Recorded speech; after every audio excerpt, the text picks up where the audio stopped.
Good afternoon. My name is Rochelle Guglielmo, and today we will be discussing the development that takes place during early adulthood. The first topic we will be discussing is accelerated telomere shortening and the joint influences of heredity and the environment on biological aging. A telomere is the protective end cap of each chromosome.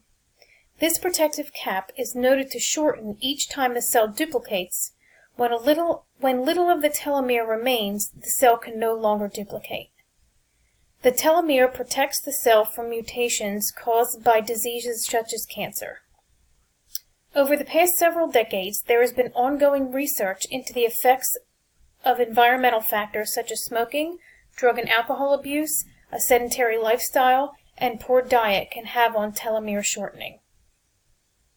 Heredity definitely plays a role in telomere shortening and biological aging. Those individuals whose parents live to an advanced age are also predisposed to longevity, barring accidents or disease. Researchers have been looking at how environmental factors in conjunction with heredity affect the aging process. Accelerated telomere shortening has been linked to a variety of unhealthy behaviors like the ones mentioned earlier. As we expose ourselves to unhealthy environments, the cell becomes less likely to repair itself and replacement becomes increasingly difficult, resulting in cell death and premature aging. Now we will move on to sexual activity and sexual satisfaction. As an individual enters early adulthood, we will often see a transition from casual dating to the exploration of forming long-lasting romantic relationships and possibly marriage. By the end of the teenage years, many people have their first sexual experience. They move through the college years.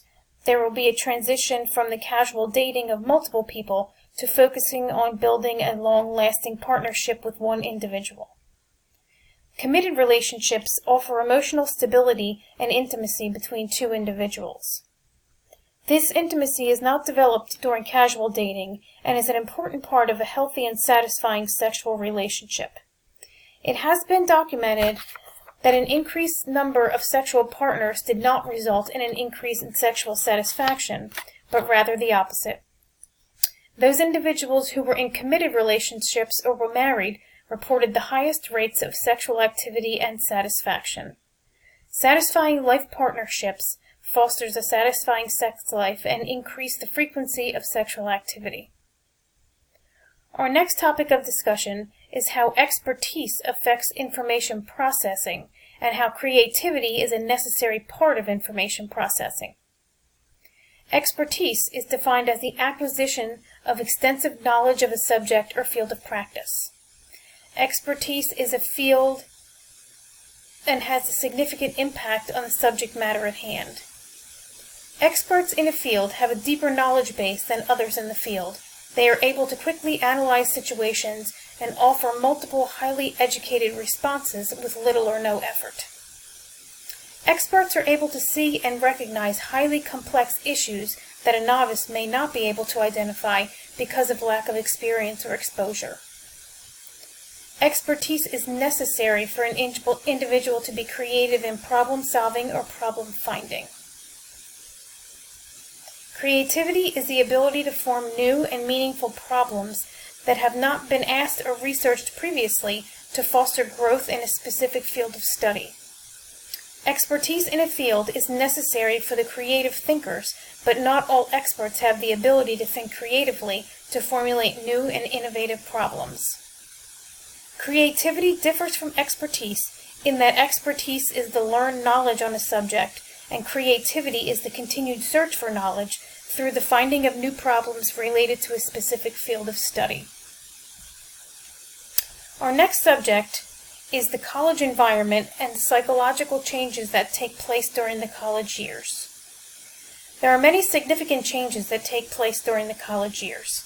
Students will be exposed to situations that will change their views on the world that they live in. During these years, individuals will develop an increase in moral reasoning, an increase in self-esteem, and develop a sense of self-understanding and identity. College students who participate in extracurricular activities and expose themselves to varied cultures and experiences grow to have a greater understanding of diversity and a respect for differing of opinions and actions. Problem solving is increased, due in part to this increase in exposure to differing viewpoints and personal experiences. According to Burke, the more that students interact with both faculty and diverse peers in academic and extracurricular settings, the more they benefit cognitively in grasping the complex causes of events, thinking critically, and generating effective problem solving. College settings that provide an environment that is rich in diverse programs both in and out of the classroom will promote positive psychological adaptation during the college years. Over the last several decades, there has been a change in the timing of traditional goal attainment for the emerging adult. In past generations, there were specific age-related goal attainment ages that have been held by various cultures. These attainment ages were used as a guide for development and maturation. As societal expectations have changed, there has been the development of a period known as emerging adulthood. Emerging adulthood is the period from the late teens going through the early 20s, mid to late 20s. This stage of development was developed due to the increasingly delayed progression into adulthood due to a change in the social clock. The cultural change leading to prolonged entrance into adulthood has sparked the need for a change in developmental staging, as the traditional stages of development do not take into account the changes on the current societal clock and delayed goal attainment. The last topic for our discussion is how the life structures of men and women differ. According to Levson, the definition of life structure as he used it is the underlying design of a person's life consisting of relationships with individual groups and institutions. Men and women traditionally have different aspirations in life that they try to achieve. The aspirations of men differ significantly from those of women. Both men and women have an image in their heads of what they want their future to look like. For men, the aspirations revolve around career achievements, while women are split between having a family and a career. Men tend to focus intently on their career path and success while in their 20s, while women may not pursue this path until they are in their 30s or later. As men reach their 30s, they tend to settle into a niche in society that's consistent with the values that they hold. This may consist of attaining a solid position at work, coaching their child's sports team, or volunteering at the local Red Cross of their community. Women at this stage of development remain unsettled, as they may have recently completed their education or started a new position after having children. Their focus in the previous years may not have been career-driven, as many women split between career and family goals while in their 20s. This will conclude our discussion for today. Thank you for your time and attention, and have a wonderful day.